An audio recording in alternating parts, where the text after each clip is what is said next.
Hello people, welcome to global cuisine. Wow, ఏమి రుచి. నేను మీ హరీష్. చక్కగా ఆఫ్రికన్ డిషెస్ ట్రై చేసుకుంటూ ఉన్నాము. ఈరోజు ఆఖరి రోజు కూడా వచ్చేసాం. ఆఫ్రికన్ డిషెస్లో ఆఖరిగా ఒక అద్భుతమైన రెసిపీని మీకోసం తీసుకొచ్చేసాను. ఆఫ్రికన్ డిషెస్లో బాగా అథెంటిక్ అనమాట. వాళ్ళు లోకల్గా చాలా ఎక్కువగా తయారు చేసుకొని తింటూ ఉంటారు. అందులోనూ మన రైస్ ఐటమ్ ఖచ్చితంగా అది చాలా బాగుంటుంది కదా. అందుకనే మనం ఈరోజు తయారు చేసుకోబోతున్నాము African yellow rice with chicken. ఈ African yellow rice with chicken కోసం కావాల్సిన ఇంగ్రీడియంట్స్ ఏంటో ఒకసారి చూద్దాం. కడిగి పెట్టుకున్న రైస్, ఉల్లిపాయ, పంచదార, స్వీట్ కార్న్, మష్రూమ్స్ అంటే పుట్టగొడుగులు, బటర్, కొద్దిగా దాల్చిన చెక్క, కిస్మిస్ కొద్దిగా అంటే ఎండు ద్రాక్ష, కొద్దిగా పసుపు, ఇంకా చికెన్ లెగ్ పీస్. ఈ చికెన్ లెగ్ పీస్ ఇంకా కిస్మిస్ ఈ రెండు కూడా అకంప్లిమెంట్ కింద గార్నిషింగ్ కోసం వెళ్తాయి సపరేట్గా. కుకింగ్ ప్రాసెస్లో మాత్రం మిగతా అన్నీ వస్తాయి. ఎల్లో రైస్ ఆఫ్రికన్స్ చాలా విరివిగా అంటే తరచూ కుక్ చేసుకుంటూ ఉంటారనమాట, బాగా ఇష్టంగా తింటూ ఉంటారు కూడా. సో ఎల్లో రైస్లోనే మనం ఈరోజు చికెన్ అనేది యాడ్ చేసి కొంచెం దానికి స్పెషాలిటీని క్రియేట్ చేస్తున్నాం అనుకోవాలి. బేసిక్గా దీనికి మనం ఏం చేయబోతున్నామంటే చికెన్ సపరేట్గా ఫ్రై చేసుకుంటున్నాము. ఫ్రైడ్ చికెన్ సపరేట్గా దానికి అకంప్లిమెంట్ కింద ఇస్తాము. అలాగే దీన్ని సపరేట్గా ఫ్రై చేసేసుకుంటాము కిస్మిస్ని. వీటన్నింటినీ కలిపి డిష్లో పెట్టేసుకొని సర్వ్ చేసుకుంటాం అనమాట. ప్రాసెస్ చాలా తేలిగ్గా ఈజీగా అయిపోతుంది. అన్నిటికంటే ముందుగా చికెన్ ఫ్రై అవ్వడానికి టైం పడుతుంది కాబట్టి నేను చికెన్ని ఫ్రై చేసేసుకుంటున్నాను. పాన్ వేడి చేసేసుకొని పాన్ వేడైన తర్వాత ఆయిల్లో చికెన్ వేసి దాంట్లోనే ఉప్పు కారం కూడా వేసుకోవచ్చు. కావాలంటే పక్కన సపరేట్గా మ్యారినేట్ చేసుకోవచ్చు, బట్ అందులోనే వేసేసినా కూడా ప్రాబ్లం లేదనమాట. సో ఈ విధంగా నేను చిన్న చిన్న ఘాట్లు పెట్టుకుంటున్నా, ఎందుకంటే మసాలా లోపలికి ఇంకుతుంది, దాంతోపాటుగానే కుకింగ్ కూడా నీట్గా అవుతుందనే ఉద్దేశంతో. రైట్, అయిపోయింది కదా. ఇప్పుడు ప్యాన్లో ఆయిల్ వేసుకొని చికెన్ ఇందులో ఫ్రై చేయాలి.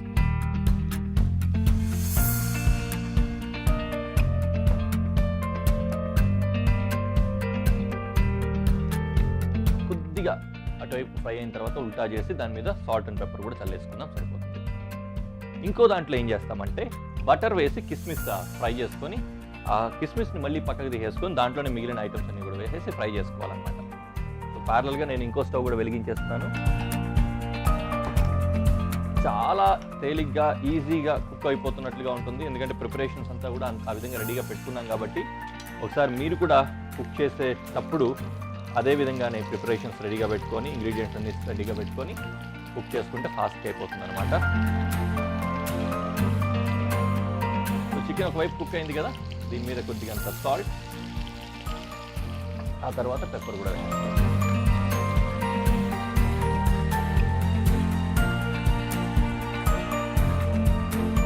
సేమ్ థింగ్ని మీరు కావాలనుకుంటే ఒక పాత్రలో చికెన్ని ఉప్పు కారం వేసేసి అంటే పెప్పర్ అండ్ సాల్ట్ వేసి రెండింటిని కలిపేసుకొని మ్యారినేట్ చేసి కూడా ఫ్రై చేసుకోవచ్చు.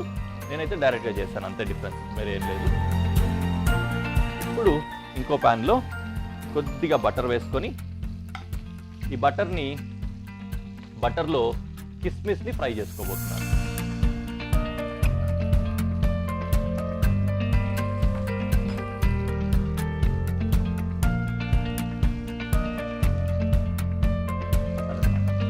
ఈ కిస్మిస్ ఫ్రై అయ్యేలోపు మష్రూమ్స్ని వీటిని కూడా రెడీగా పెట్టేసుకున్నట్లయితే అని కూడా రెడీ చేసుకోవచ్చు. కాబట్టి ఫస్ట్ నేను ఇప్పుడు మష్రూమ్స్ కట్ చేసుకుంటాను.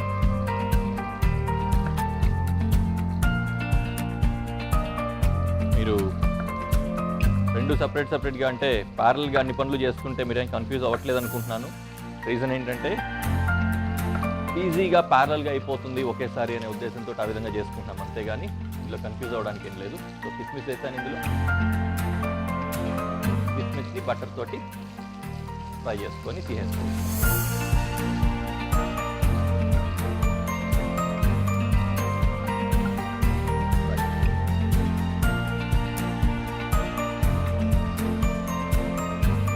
ఇప్పుడు కిస్మిస్ని సపరేట్గా తీసేసుకోవచ్చు. ఇప్పుడు ఇంకా అదే పెనంలో మిగిలిన బటర్ కూడా వేసుకొని అందులో ఆనియన్ ఇంకా మష్రూమ్ ఫ్రై చేసుకోవాలి. మష్రూమ్ ఎలాగో కట్ చేస్తాం కాబట్టి ఆనియన్ కూడా కట్ చేసుకొని ఇందులో ఫ్రై చేయాలి.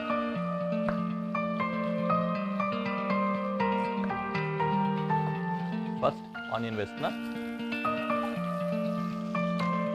ఆనియన్ కొద్దిగా సాటే అయిన తర్వాత మష్రూమ్స్ అలాగే చెక్క ఇలాంటివన్నీ కూడా వేసేస్తాం.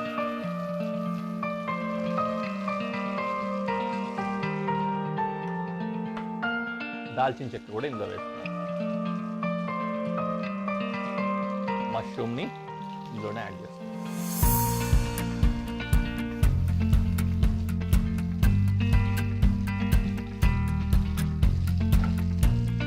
బటర్లో చక్కగా ఫ్రై అవుతున్నాయి కదా. ఇప్పుడు స్వీట్ కార్న్ వేస్తాం.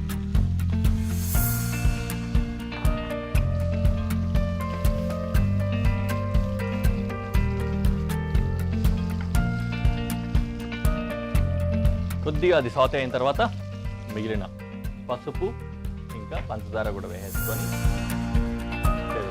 దానికంటే ముందు రైస్ కూడా యాడ్ చేసుకోవాలి. రైస్ యాడ్ చేసేసిన తర్వాత పసుపు పంచదార వేస్తాం. రైస్ యాడ్ చేసేటప్పుడు మనం చూసుకోవాల్సింది ఏంటంటే ఇందులో ఉన్న వాటర్ మొత్తం కంటెంట్ తీసేయాలి. నీళ్ళ కంటెంట్ లేకుండా చూసుకోవాలి ఫస్ట్ ఇనిషియల్గా.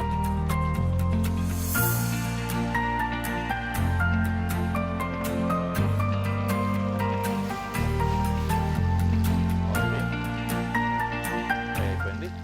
ఇప్పుడు ఇందులో నేను రైస్ యాడ్ చేస్తాను.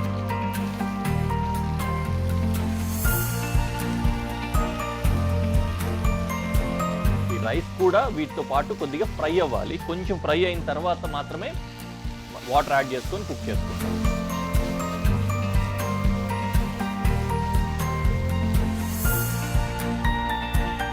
బాగా ఫ్రై అవుతుంది.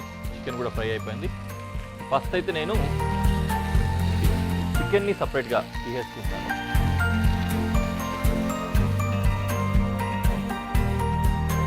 డిష్ అవుట్ అయిపోయింది కాబట్టి ఇది ఓపెన్ అయిపోయింది. Now it's going here. ప్యారల్గా ఇందులో కూడా చూసారు కదా, ఇందాక ముద్దగా అట్లా అతుక్కుంటూ వచ్చిన రైస్ కాస్త బాగా డ్రై అయిపోయి పొడిగా వస్తుంది. ఆ బటర్ మాత్రమే తగులుందనమాట. ఇందులో ఇప్పుడు పంచదార పసుపు రెండు కూడా యాడ్ చేస్తాం. కొద్దిగా ఒక చెంచాడు పంచదార, 2 చిటికెడు పసుపు. కొంచెం ఎక్కువనా పర్లేదు, ఎందుకంటే పేరులోనే ఎల్లో రైస్ కాబట్టి పసుపు కొద్దిగా గట్టిగా పడ్డా కూడా పర్లేదు.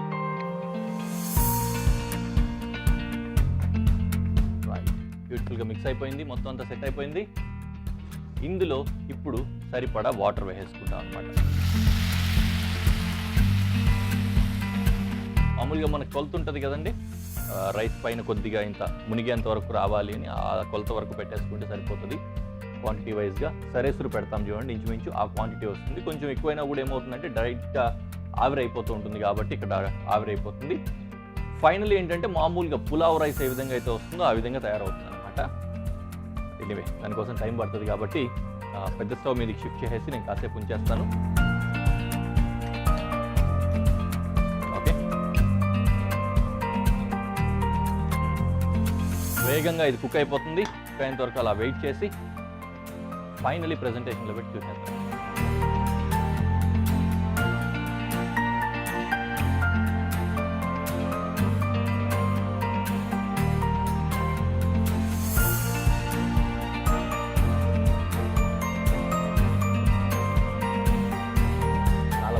చూడ్డానికి కూడా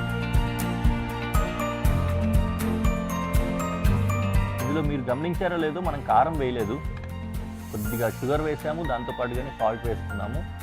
కొద్దిగా సావరీ సైడే ఉంటుంది ఇది. దీంతోపాటు ఏదైనా సరే కంప్లిమెంట్ కింద గ్రేవీస్ కర్రీస్ ఇట్లాంటివి పెట్టుకోవచ్చు. నేను ఇన్ఫాక్ట్ నెక్స్ట్ డిష్ కూడా మంచిగా చేయబోతున్నాను.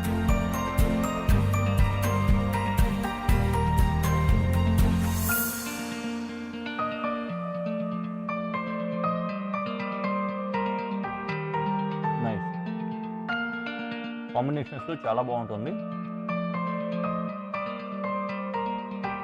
బ్యూటిఫుల్, బాగా కుదిరింది. మీకు కూడా గుర్తుంది కదా, చాలా ఈజీగా అయిపోతుంది కాబట్టి మీరు కూడా తయారు చేసేసుకోండి. సపరేట్ స్పెషల్ డిష్ తిన్నట్లుంటుంది. చక్కటి ఎల్లో రైస్ అయిపోయింది. ఒక మంచి కర్రీ లాంటి ఐటమ్ని తయారు చేసుకుందాం అనుకుంటున్నాము. నిజానికి చెప్పాలంటే మన టొమాటో తొక్కు చేస్తాం కదా, ఇంచుమించు అలాగే ఉంటుందన్నమాట. టమాటో బజ్జీ అంటారు కొంతమంది, టొమాటో కర్రీ అంటారు.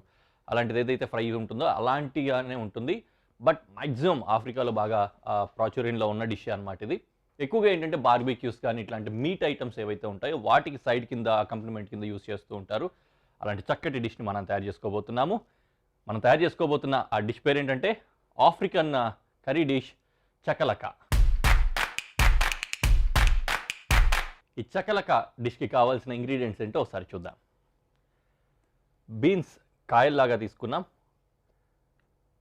స్వీట్ కార్న్, కొద్దిగా కార్న్ స్టార్చ్ అంటాం కదా, కార్న్ పౌడర్ అనమాట, కొద్దిగా అవసరాన్ని బట్టి వాడుకుంటాము, ఎక్కువ వాడకపోవచ్చు, అవసరం కోసం మాత్రమే. అలాగే ఒక ఉల్లిపాయ, కర్రీ పౌడర్. కర్రీ పౌడర్ అంటే ఇందులో గరం మసాలాతో పాటు అన్నీ ఆల్మోస్ట్ మనం ఏవైతే దాల్చిన చెక్క మసాలాలు వాడతాం అవన్నీ కలిపి ఉంటుందన్నమాట కర్రీ పౌడర్. అలాగే వెల్లుల్లిపాయలు, క్యారెట్, టొమాటో, కారప్పొడి ఆర్ పెప్రికా పౌడర్, క్యాప్సికమ్ కొద్దిగా గ్రీన్ కలర్ వాడుతున్నాము, అలాగే టొమాటో పేస్ట్ కొద్దిగా థైమ్, దాంతోపాటుగానే కొద్దిగా అల్లం. మొదలు పెట్టేద్దామా? వంట మొదలెట్టేద్దాం. సో మొదటగా అన్నీ కూడా చాప్ చేసేసుకోవాలి, చిన్న చిన్న ముక్కల కింద చాప్ చేసుకోవాలి అన్నీ. ఎందుకంటే ఇది ఎంత గుజ్జుగా ఎంత ముద్దగా వస్తే అంత బాగుంటుంది. అందుకనే అన్నింటినీ కూడా చిన్న చిన్న ముక్కలుగా చేసుకున్నట్లయితే ఈజీగా ఆ ముద్ద లాంటి కర్రీ తయారవుతుంది అనమాట.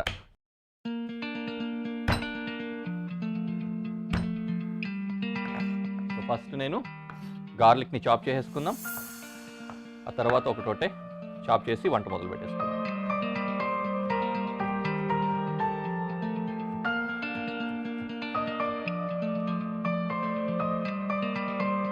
బోల్డ్ అన్ని ఆఫ్రికన్ డిషెస్ ఉంటాయి, బబోటి అని ఇట్లాంటివి తయారు చేసాం మనం ఈ వీక్లోనే. అలాంటి వాటన్నింటికి కూడా ఈ డిష్ ఏదైతే ఉందో కర్రీ డిష్ సైడ్ అకంపనిమెంట్ కింద వెళ్తుంది. పర్టికులర్గా మీట్స్ వాళ్ళు కొద్దిగా ఎక్కువగానే తింటారు కాబట్టి ఆ మీట్స్లో అకంపనిమెంట్ కింద వాడుకొని దీన్ని యాడ్ చేసుకుంటూ ఉంటారు అన్నమాట. సో అది అయిపోయింది. నెక్స్ట్ ఆనియన్ చాప్ చేసుకున్నాం.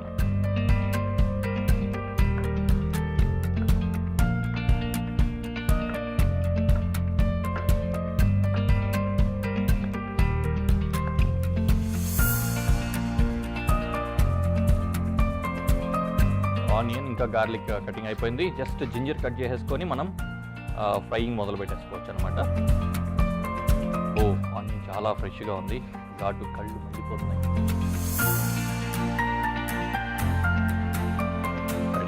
దూరంగా ఉండిపోతే ఆ పని. ఓకే, జింజర్ కట్ చేసే లోపు పాన్ వేడి చేసుకుంటాను. సో దట్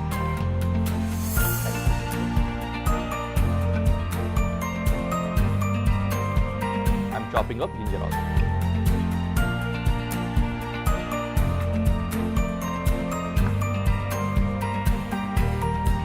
ఈ జింజరు ఇవన్నీ పడేసరికి ఏంటంటే మంచి ఫ్లేవర్స్ వస్తాయి. మన టొమాటో పచ్చడిలో మనం రెగ్యులర్గా చేసుకుంటాం కదా, దాంట్లో కూడా ఈ కొన్ని ఇంగ్రీడియంట్స్ ఏవైతే ఉన్నాయో వీటిని యాడ్ చేసుకున్నట్లయితే రెగ్యులర్ కంటే కొద్దిగా అంత డిఫరెంట్ టేస్ట్ వస్తుంది.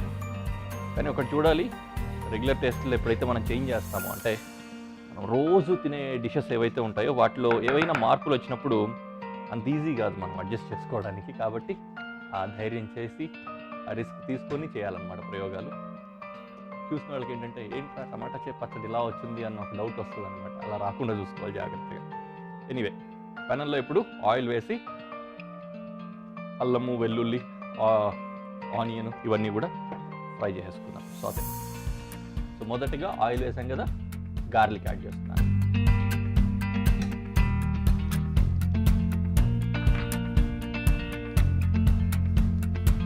ఓకే, గార్లిక్ సాతే అయిపోయింది. Now I'm adding ginger.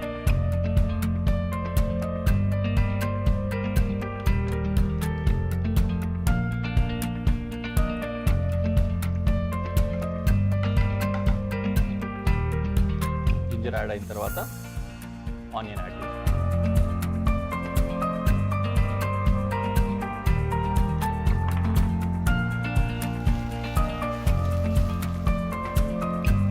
ఇది కొద్దిగా అలా సాతే అయిన తర్వాత మన దగ్గర ఉన్న స్వీట్ కార్న్ కూడా యాడ్ చేసుకుందాం. ఈలోపు టొమాటో కట్ చేసుకుంటాం.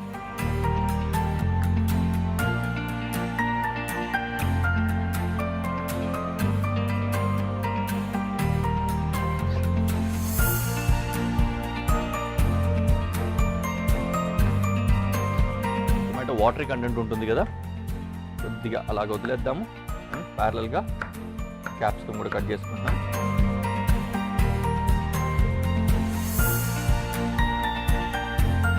ఓకే, ఇందులో నేను క్యాప్సికమ్ యాడ్ చేస్తాను. గ్రీన్ కలర్, కొద్దిగా రెడ్ కలర్ క్యాప్సికమ్ కూడా యాడ్ చేద్దామని కదా, అది కూడా కొద్దిగా ఒక చిన్న పీస్ తీసుకొని యాడ్ చేస్తాం.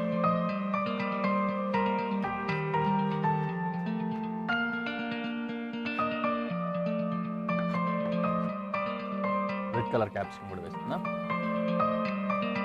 ఈ డిష్లో మీకు చెప్పాను కదా ఇందాకే, మెయిన్ ఇంగ్రీడియంట్స్ ఏంటంటే టొమాటో, క్యాప్సికమ్, ఇంకా క్యారెట్ అనమాట. ఇట్ ఈస్ అక్కడి వరకు వచ్చింది కదా, no problem. And now tomato paste వేస్తున్నాను ఫస్ట్.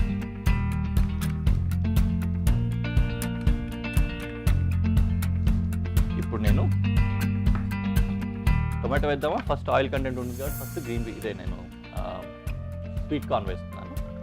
స్వీట్ కార్న్ కూడా వాటర్ పడే లోపు, అంటే టొమాటోలో ఉన్న వాటర్ యాడ్ అయ్యే లోపు కొద్దిగా ఫ్రై అవుతుందనే ఉద్దేశంతో స్వీట్ కార్న్ ఫస్ట్ యాడ్ చేశాను. వేరే రీజన్ ఏం లేదు. టొమాటో తర్వాత కూడా వేసుకోవచ్చు, కాకపోతే అది వేసిన తర్వాత ఎక్కువ వాటరీగా ఉంటుంది, ఫ్రై అవ్వదు అనే ఉద్దేశంతో.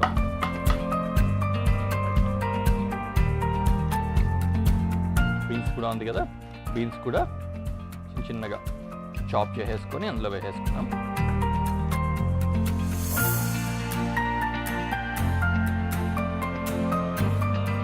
బీన్స్ యాడ్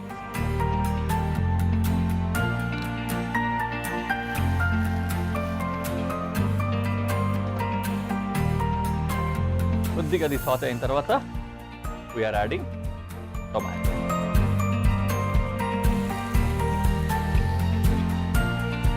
క్యారెట్ కూడా యాడ్ చేసేసుకోవచ్చు, కాకపోతే క్యారెట్ కట్ చేయకుండా నేను షెడ్ చేసేస్తున్నాను డైరెక్ట్గా.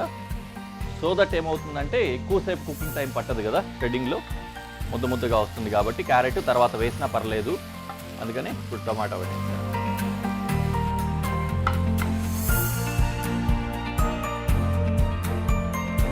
డైరెక్ట్గా దీంట్లోనే షెడ్ చేసేసుకున్నట్లయితే సరిపోతుంది మనకు.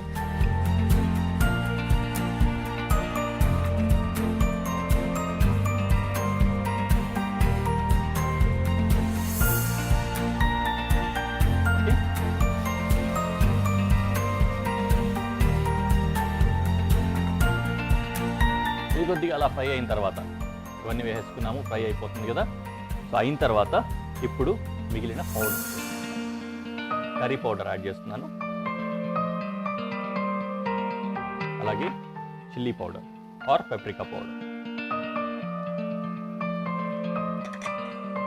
టైం లాస్ట్లో వేసుకుందాం దించే ముందు. అలాగే మన దగ్గర కార్న్ స్టార్చ్ మిగిలి ఉంది. కార్న్ స్టార్చ్ మనకు అవసరం పడుతుందా లేదా అనేది వాటర్ వేసిన తర్వాత మన కన్సిస్టెన్సీని బట్టి అవసరం పడుతుంది. అలా ఫ్రై చేద్దాం. ఫ్రై అయిపోయింది కదా. Now I'm adding water to it. ఈ వెజిటేబుల్స్ అన్నీ కూడా ఉడకడానికి సరిపడా వాటర్ వేసుకోవాలన్నమాట. గుజ్జుగా వస్తుంది కదా. సో ఇప్పుడు మీకు ఇందాక చెప్పినట్లు కొద్దిగా కార్న్ స్టార్చ్ కలుపుకొని, కార్న్ స్టార్చ్ డైరెక్ట్గా అలాగే వేస్తే ఉండలు కట్టేస్తుంది. అందుకని వాటర్లో ఫస్ట్ మిక్స్ చేసుకుంటాం అన్నమాట. ప్రాపర్గా మిక్స్ చేసుకొని తర్వాత ఇందులో వేసుకోవాలి.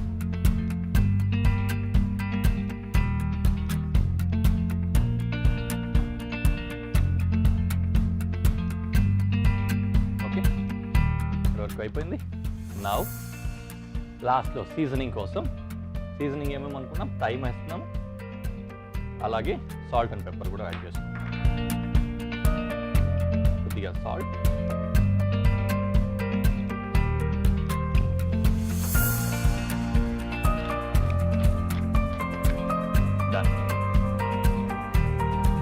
ఇక్కడితో మన డిష్ కంప్లీట్ అయిపోయింది. స్టవ్ ఆఫ్ చేసి డైరెక్ట్ ప్రెజెంటేషన్లో పెట్టి ఎలా ఉందో మీకు చూపిస్తాను.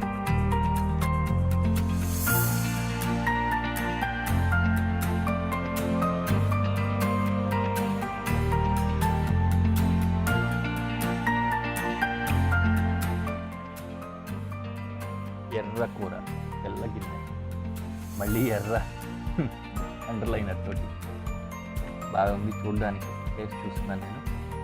హానెస్ట్లీ ఇంతవరకు టేస్ట్ చేయలేదు నేను.